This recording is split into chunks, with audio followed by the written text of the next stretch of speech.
Hello everyone, सर्व education से मैं रंजना गुप्ता। तो क्विक बुक्स के लास्ट 2 लेक्चर्स में हमने प्रोडक्ट्स एंड सर्विसेज को क्रिएट करना और प्रोडक्ट्स एंड सर्विसेज को क्विक बुक्स में इंपोर्ट करना डिस्कस किया था। आज भी हम प्रोडक्ट्स एंड सर्विसेज के रिलेटेड ही कुछ और ऑप्शंस को डिस्कस करेंगे। जैसे कि सबसे पहले हम डिस्कस करेंगे कि how to create categories in QuickBooks. देखो, जब हमने प्रोडक्ट्स एंड सर्विसेज क्रिएट किए थे, सबसे पहले तो प्रोडक्ट्स एंड सर्विसेज को ओपन कर लेंगे। जब हमने प्रोडक्ट्स एंड सर्विसेज क्रिएट किए थे, फॉर एग्जांपल कि मैं इन्वेंट्री आइटम क्रिएट कर रही हूँ, तो इन्वेंट्री आइटम क्रिएट करते वक्त यहाँ पर हमें कैटेगरी की ऑप्शन पूछी गई थी। कैटेगरी की ऑप्शन किस लिए यूज होती है कि अगर जो सिमिलर नेचर के आइटम्स हैं उसे हम एक ग्रुप असाइन करके आ सकते हैं। तो एक तो तरीका है कैटेगरी क्रिएट करने का कि जब आप आइटम्स क्रिएट कर रहे हो तो यहीं पर आप ऐड न्यू करके कैटेगरीज क्रिएट कर सकते हो। तो ये तो तब है कि आप आइटम क्रिएट करते वक्त ही कैटेगरीज क्रिएट कर लो। लेकिन अगर आप पहले कैटेगरीज क्रिएट करना चाहते हो देन उसके बाद प्रोडक्ट्स एंड सर्विसेज को क्रिएट करना चाहते हो, तो उसके लिए आप कैटेगरीज कैसे क्रिएट करोगे? तो सबसे पहले कैटेगरीज क्रिएट करने के लिए हम क्या करेंगे, प्रोडक्ट्स एंड सर्विसेज में न्यू बटन के साइड पे ये जो मोर की ऑप्शन आ रही है, मोर के ऑप्शन पे क्लिक करके यहाँ पर मैनेज कैटेगरीज की ऑप्शन को सिलेक्ट कर लेंगे। तो मैनेज कैटेगरी की ऑप्शन सिलेक्ट करने के बाद जो भी कैटेगरीज आपने क्रिएट की होंगी वो आपको यहाँ पे शो हो जाएंगी। अगर आपको नई कैटेगरी क्रिएट करनी है तो वो आप यहाँ से क्रिएट कर सकते हो न्यू कैटेगरी पे। तो यहाँ पे हमारे पास 2 ऑप्शंस आ रही है। सबसे पहले तो नेम, कैटेगरी का नेम आ जाएगा, देन इज अ सब कैटेगरी। अगर आप जो कैटेगरी क्रिएट कर रहे हो किसी और कैटेगरी की सब कैटेगरी है तो आप यहाँ पे इस ऑप्शन को इनेबल कर दो।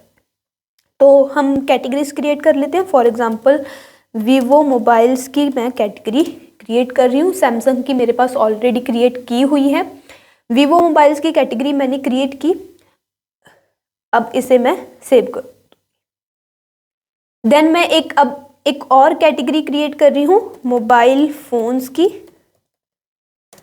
इसे सेव कर देंगे। अब देखो सब कैटेगरी कैसे वर्क करेगी। देखो, मोबाइल कैटेगरी मेरी मेन कैटेगरी हो जाएगी। मोबाइल के अंदर सैमसंग मोबाइल्स और वीवो मोबाइल्स क्या हो जाएंगे, उसकी सब कैटेगरीज। और जो भी सैमसंग के मोबाइल्स होंगे वो हम किसके अंदर क्रिएट कर लेंगे, सैमसंग मोबाइल्स की कैटेगरी में। और जो वीवो के मोबाइल्स होंगे वो हम किस में क्रिएट कर लेंगे, वीवो मोबाइल्स की कैटेगरी में। तो सैमसंग मोबाइल्स और वीवो मोबाइल्स की कैटेगरी को हम एडिट करके इन्हें क्या करेंगे, अब सब कैटेगरी बना देंगे मोबाइल फोन्स की। तो एडिट पे क्लिक करके यहाँ पे इस सब कैटेगरी के ऑप्शन को इनेबल कर लेंगे। देन यहाँ से हम चूज कर लेंगे कि सैमसंग मोबाइल्स जो है वो किस कैटेगरी की सब कैटेगरी है। तो मेरे Samsung mobiles mobile phones category की सब कैटेगरी है और यहाँ पर इसे सेव कर देंगे। देन इसी तरह से वीवो मोबाइल्स को भी हम सब कैटेगरी बना देंगे, देन सेव। तो कैटेगरीज कैसे क्रिएट करेंगे और उन्हें अगर हमें एडिट करना है तो वो हम कैसे करेंगे आपको पता चल गया। अब नेक्स्ट यहाँ पे अगर आपको कैटेगरीज डिलीट करनी है तो वो आप कैसे करोगे, एडिट के साइड पे ये जो डाउन एरो आ रहा है यहाँ पे क्लिक करके बस रिमूव पे क्लिक कर देंगे तो हमारी कैटेगरी क्या हो जाएगी, डिलीट हो जाएगी। तो क्लियर हुई इतनी बात। कैटेगरीज कैसे क्रिएट करेंगे समझ आया सभी को। अब देखो, स्टॉक आइटम्स मैंने ऑलरेडी क्रिएट कर रखी थी लेकिन कैटेगरीज मैंने अभी बनाई है। तो जो ऑलरेडी स्टॉक आइटम्स क्रिएट की हुई हैं उनको अगर आपको कैटेगरी असाइन करना है तो वो आप कैसे कर सकते हो। देखो, एक तो तरीका ये है कि आप एक एक करके सारी स्टॉक आइटम्स को ओपन करो। देखो, जैसे कि Samsung Galaxy M33 black phone को मुझे कैटेगरी असाइन करनी है सैमसंग मोबाइल्स की। तो इसे हम कैसे असाइन करेंगे, एक तो ऑप्शन है कि मैं यहाँ पे एडिट के ऑप्शन को क्लिक करूं और इन्वेंट्री आइटम ओपन हो जाएगी। यहाँ पर मैं इसे क्या कर दूं, कैटेगरी असाइन करके सेव एंड क्लोज कर दूं। तो अगर आप ऐसे करोगे तो आपको एक एक करके सारी आइटम्स को कैटेगरी असाइन करनी पड़ेगी। लेकिन अगर आप एक साथ कैटेगरी असाइन करना चाहते हो तो वो आप कैसे करोगे, तो जो भी प्रोडक्ट आइटम्स, जैसे कि मैं अभी यहाँ पे सारे सैमसंग मोबाइल्स को सिलेक्ट कर रही हूँ उन्हें सैमसंग मोबाइल्स की कैटेगरी असाइन करने के लिए। तो प्रोडक्ट सिलेक्ट करने के बाद यहाँ पर असाइन कैटेगरी पे यहाँ पे हम क्लिक करेंगे तो यहाँ पे आपको सारी कैटेगरीज जो भी आपने क्रिएट की हुई हैं वो शो हो जाएंगी। जिस भी कैटेगरी का आप सिलेक्ट करोगे वो आइटम्स आपकी उस कैटेगरी में चली जाएगी।